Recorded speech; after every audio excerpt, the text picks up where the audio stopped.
Welcome back to the deep dive. This is where we, grab the source documents, the reports, the filings, and really get into them. We pull out what matters so you can get informed quickly. Today, we're looking at a real giant in global logistics, using their own recent reports.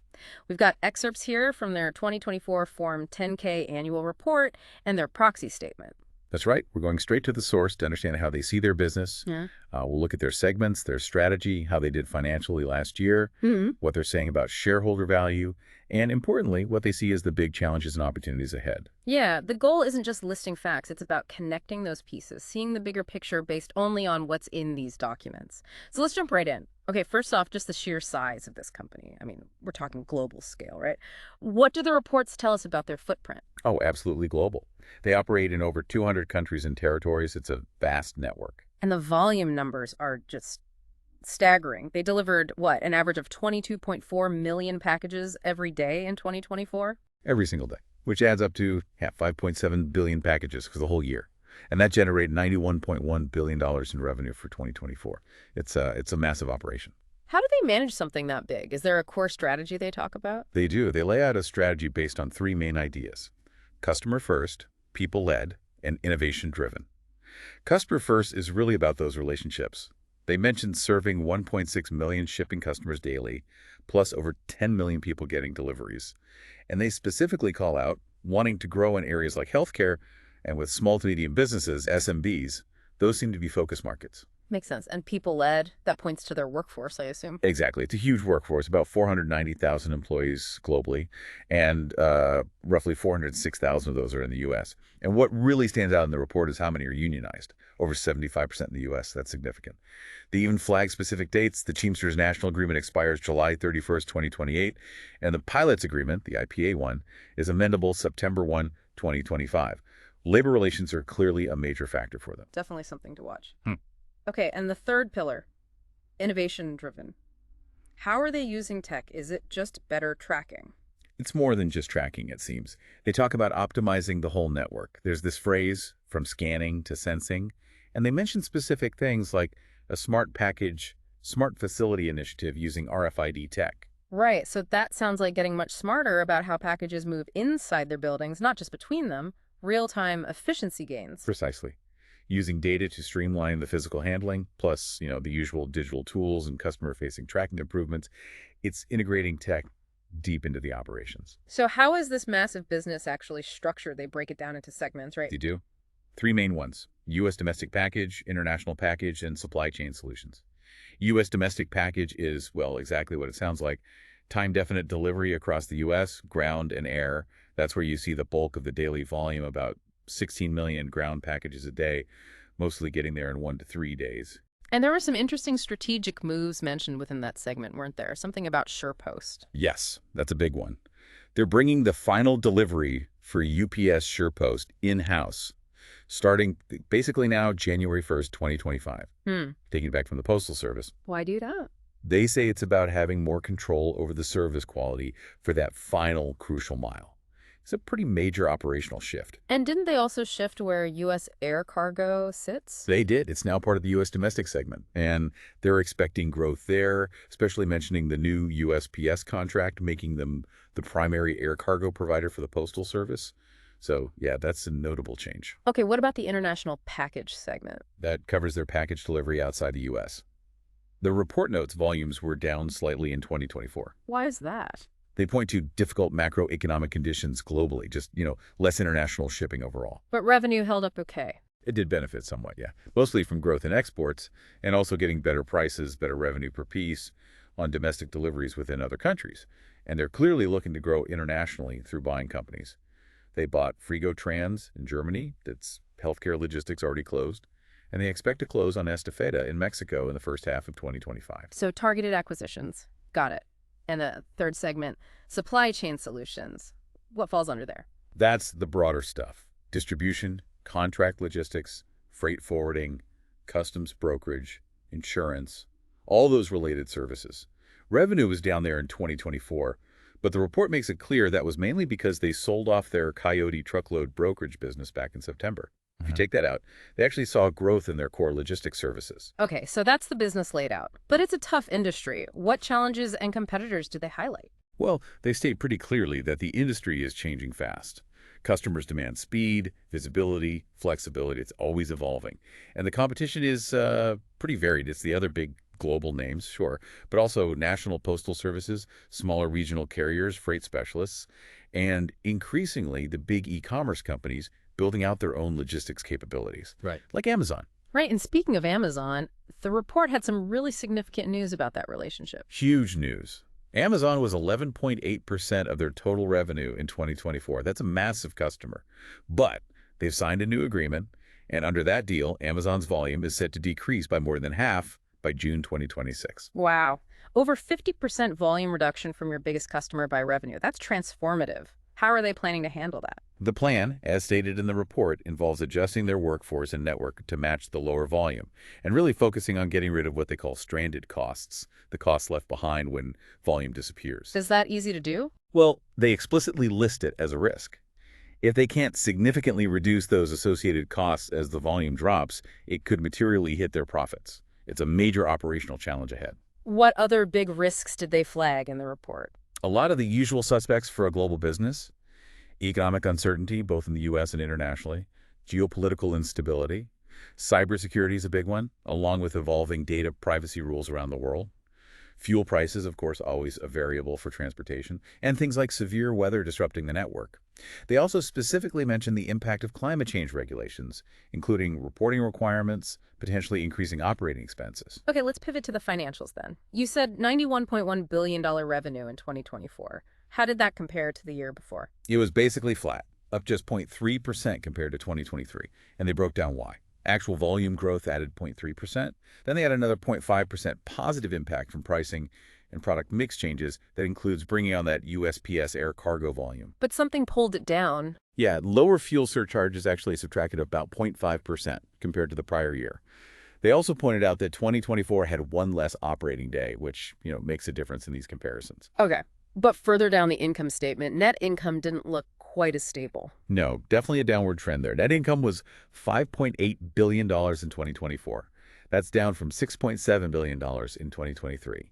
And if you look back to 2022, it was $11.5 billion. So quite a drop over 2 years.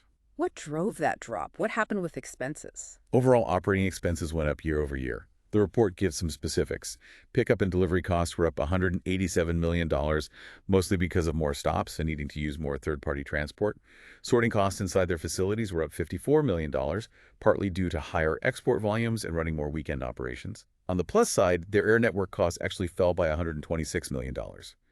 That was mainly thanks to lower jet fuel prices and flying fewer hours, especially earlier in the year when volumes were weaker. Oh, and they also had an $88 million expense hit in 2024 from settling an international regulatory issue.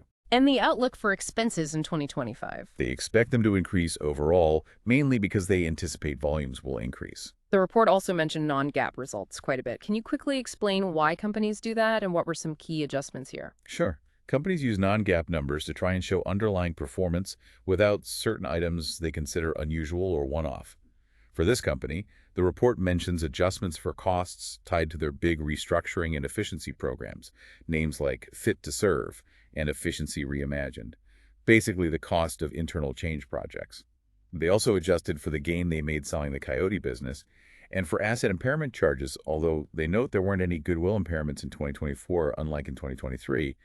And one really significant item impacting the non-GAAP view was a $665 million loss related to their pension and post-retirement medical plans. Wow, $665 million. So what exactly drove that number? It's complex accounting, but essentially the value of their long-term promises to retirees changed.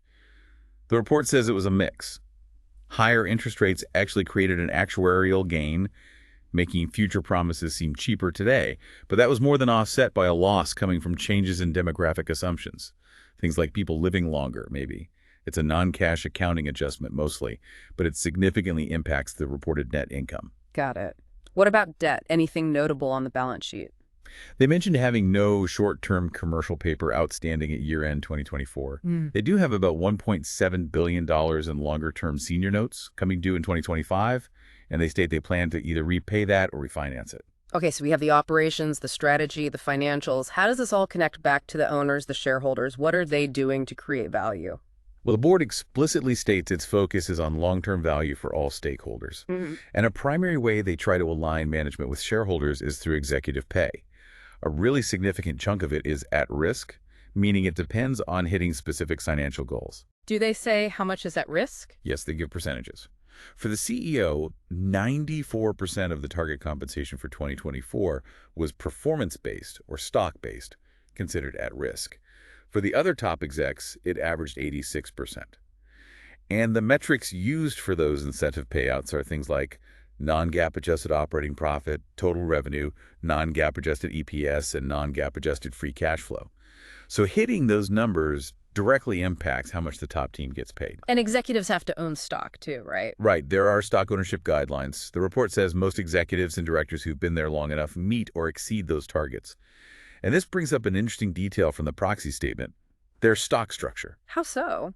Is it unusual? It's a dual-class structure, which isn't that rare, but how it's set up is different. Class A shares get 10 votes each, Class B shares get 1 vote. Okay, so who owns the high vote Class A founders? No, that's the twist. It's widely held primarily by current and former employees, about 155,000 of them. The executives and directors together hold less than 1% of the total voting power. Huh. So the super voting shares aren't concentrated in management's hands. Apparently not. Based on their description, they actually faced a shareholder proposal asking to reduce the Class A votes down to 1 per share, same as Class B. But the board recommended voting against it, arguing their specific setup doesn't create the kind of concentrated control problems sometimes seen with dual-class structures because it's spread across the employee base. Interesting distinction. And the reports also showed total shareholder return, or TSR. Yeah, standard practice in proxy statements. And it's important that those TSR charts include the impact of reinvested dividends. So while these excerpts didn't detail future dividend plans, the use of TSR confirms dividends are considered part of the return picture for shareholders here. Okay, let's pull it all together. Looking forward, based on these documents, what's the company focused on and what are the biggest hurdles you see? Well, the message seems to be, stay the course on a strategy. Customer first, people-led, innovation-driven. Keep pushing for growth in those target areas. Healthcare, SMBs, international. Leverage those recent acquisitions, Frigo Trans and hopefully Estafeta soon, and capitalize on the increased air cargo business from the USPS. But all those risks we talked about are still very much in play. Absolutely. Dealing with uncertain global economic conditions, fierce competition, those are ongoing battles. And then there's that huge specific challenge of managing the massive Amazon volume reduction and the associated costs. That feels like a really critical near-term test.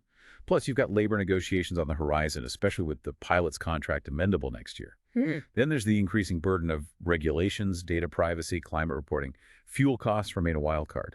And they even mentioned the potential for write-downs on assets if their network optimization plans, like Efficiency Reimagined, significantly change asset values. And they're planning some big investments, too. Yes. Specifically, they have firm commitments for 25 new Boeing 767 freighters scheduled for delivery between 2025 and 2027. That's a significant capital expenditure, and they note they're still figuring out the financing for those. So wrapping this up, this deep dive into their own reporting really paints a picture of a global giant in constant motion, navigating a very tricky landscape. Yeah, it's clear they're executing a defined strategy, but they're doing it against some serious headwinds: competition, economic uncertainty, huge customer shifts, labor issues. They're trying to invest heavily in the future, new planes, tech acquisitions, while needing to be incredibly disciplined on costs and managing a whole spectrum of risks, from cybersecurity to climate rules. And getting into these details, seeing the specific numbers they report and the risks they identify gives you, the listener, a much richer understanding than just reading news headlines. Definitely. So here's a final thought to chew on, pulling directly from what we've discussed from these sources. Think about this juggling act. They're facing potentially complex pilot negotiations soon.